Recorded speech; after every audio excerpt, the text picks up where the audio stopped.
All right, so I chose the UN Convention on the Rights of Children and an examination of the United States um, inaction on this particular UN convention. So let's get to it. The United States is the only United Nations member state that has not ratified the Convention on the Rights of Children.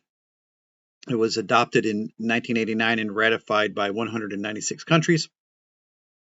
It is the most widely accepted human rights treaty in history. Its purpose is to establish clear and legally binding standards for the treatment and protection of children worldwide. Um, Part of what I want to talk about is going to be why the United States has not signed it, some of the reasons that they have not signed it, and then obviously the implications of U.S. Um, not signing it domestically as well as international repercussions. The Convention on the Rights of Children is legally binding international treaty that defines the civil, political, economic, social, and cultural rights of children. It's grounded on four fundamental principles of non-discrimination, the best interests of the children, right to life, survival and development, and respect for the views of children. The CRC includes 40 or 54 articles which address a range of rights. Some of the key ones that I'll talk a little bit about later are Article 3, which requires the best interests of children be the primary consideration in all actions concerning them. Article 6, the inherent right to life.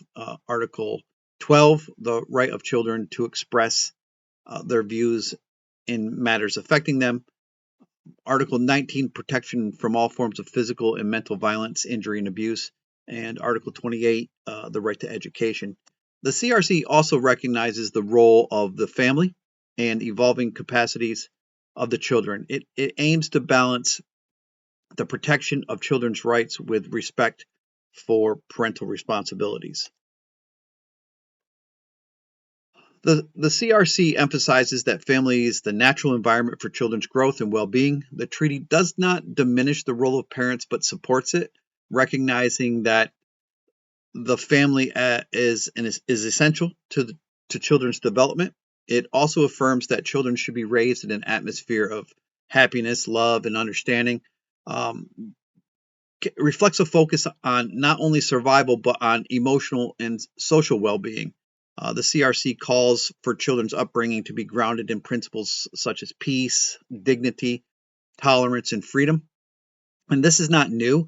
The CRC builds on earlier declarations from 1924 and 1959, showing that there is, or affirming that there is international concern for children's rights as that has a long history.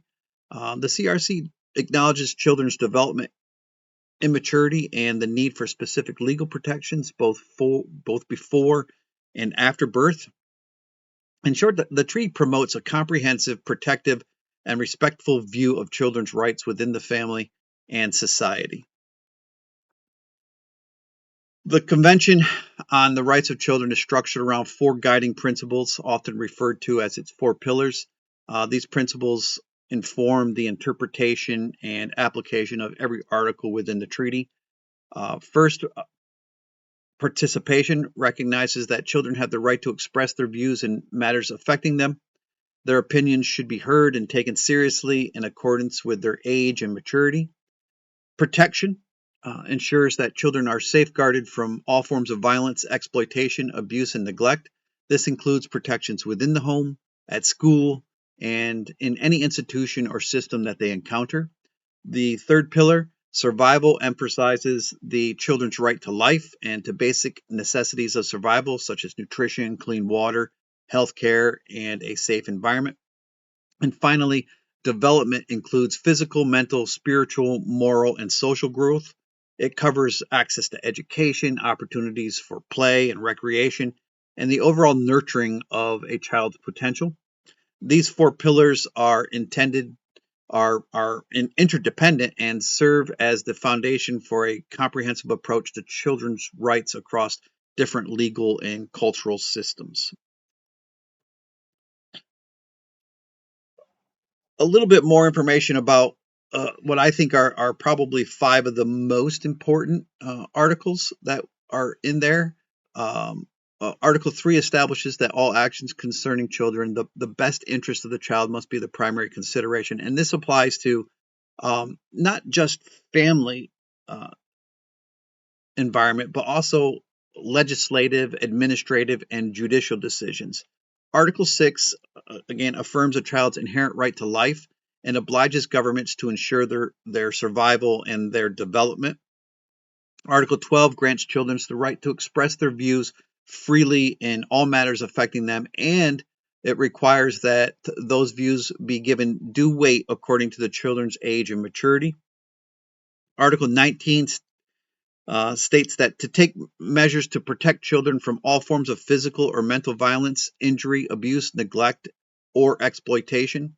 And Article 28 ensures the right to education and emphasizes that it must be directed towards the full development of children's personality, talents, mental and physical abilities. And together, to me, these articles reflect the CRC's balance between protection, development, participation, and dignity. Now, as I mentioned at the beginning, the U.S. has not ratified the CRC. Although President Clinton signed the CRC in 1995, it has never been submitted to the Senate for ratification. I picked, or I wanted to demonstrate or show the four U.S. presidents that have last mentioned it. We have President George Herbert Walker Bush did not sign the treaty due to concerns over national sovereignty and potential interference with domestic policy. As I mentioned, President Clinton did sign the treaty but refrained from pursuing ratification, citing that proficient or sufficient protection under existing U.S. laws and legal concerns from the Department of Justice. President George W. Bush expressed more explicit opposition, voicing concern that the treaty might allow foreign bodies such as the U.S. Committee on the Rights of Children to influence domestic policy. And in 2008, during President Obama's campaign, he referred to the failure to ratify the treaty as embarrassing and promised to review the treaty. However, the CRC was never submitted to the Senate during his presidency either. Now, the U.S. has ratified two optional protocols to the CRC. One was on the involvement in children in armed conflicts, which prohibits compulsory recruitment of children under the age of 18. And the second one was on the sale of children, child prostitution, and child pornography. But the U.S. has not ratified a third optional protocol, which would allow children to bring complaints about violations of their rights to an international body. Obstacles to ratification remain largely political and ideological. They include concerns over sovereignty, fear that ratification could undermine U.S. legal autonomy, federalism, worry that international law could override states' authority in areas such as education and family law. There's concern about parental rights, belief that the treaty may interfere with how parents raise their children. And then some religious and conservative opposition as well, concerned that the treaty might challenge traditional values. But many of these arguments against the CRC rest on what I would phrase as legal misunderstandings. The supremacy clause concerns are misplaced. While treaties are the supreme law of the land, they cannot override the U.S. Constitution. U.S. courts have consistently upheld that constitutional protections take precedence over treaty obligations. The U.S. routinely ratifies treaties with reservations, understandings, and declarations, or RUDs. These allow the U.S. to limit or clarify its obligations under international law. There's no reason why the CRC could not be ratified with RUDs that preserve state sovereignty and parental rights. The UN Committee on the Rights of Children does not have enforcement power. It can only issue non-binding recommendations. It cannot impose sanctions or overrule U.S. courts or change U.S. law. And then, of course, as I mentioned very early on, Article 5 of the CRC acknowledges the importance of parental guidance and supports a balanced approach between children's rights and parental responsibilities. So, in summary, the CRC is a framework for accountability and transparency, not a tool for external control. So, what does that mean for the United States as far as consequences for non-ratification? So, domestically, the failure to ratify the CRC means that the U.S. lacks a unifying framework for the consistent protection of children's rights. Specific consequences include things like juvenile justice. In some states, minors are still tried as adults and may receive life without parole. That would violate Article 37, which would of the CRC, which prohibits such practices. U.S. immigration enforcement has involved the separation of children from their families and the detention of minors in inadequate conditions. These practices raise concerns under both Articles 9 and 10 of the CRC, which emphasizes the child's right to maintain contact with both parents. Although Graham v. Florida in 2010 limited life without parole for minors in non-homicide cases, this is just a narrow ruling and doesn't represent a comprehensive child's right framework. So we have 50 states with 50 different ways of handling children. And that's where we get the inconsistency in practices across the nation. So overall, without the CRC, the U.S. continues to rely on fragmented policy responses rather than a comprehensive, legally binding standard.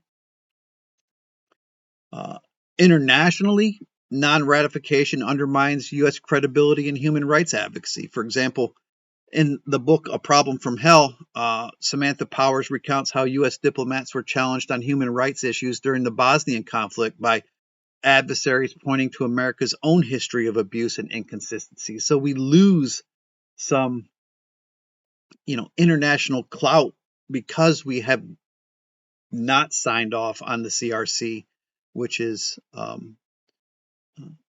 hard to explain beyond politics at this point. While the CRC is not without criticism or complexity, it represents a unified global statement that children are entitled to rights, not just protection or assistance. It moves the conversation from a charity stance to accountability. The U.S. often positions itself as a leader in promoting human rights internationally. However, its ongoing refusal to ratify the CRC undermines that position. It sends a message that the U.S. is unwilling to commit to a global standard when it comes to children. It also shows that leadership, especially in human rights, is not just about rhetoric. It requires action, and ratifying the CRC would align U.S. commitments with its stated values and enhance its credibility on the global stage. But if we kind of ask ourselves what the central question is, it's not just whether the CRC aligns with U.S. law, but what it means for a nation to claim leadership on human rights while standing completely alone on a global treaty focused on protecting children. It's not simply a legal decision. It represents a moral and ethical turning point. The continued refusal to ratify the CRC places the U.S. in isolation. It raises questions about global credibility and willingness to follow through on its stated values. As other nations look to the U.S. for leadership, the choice to ratify or not will continue to signal where the country stands in the evolving global consensus on human rights. The U.S. has established itself as a global advocate for democracy and liberty, but the refusal to ratify the most widely supported human rights treaty calls into question its consistency and commitment, particularly when it concerns children.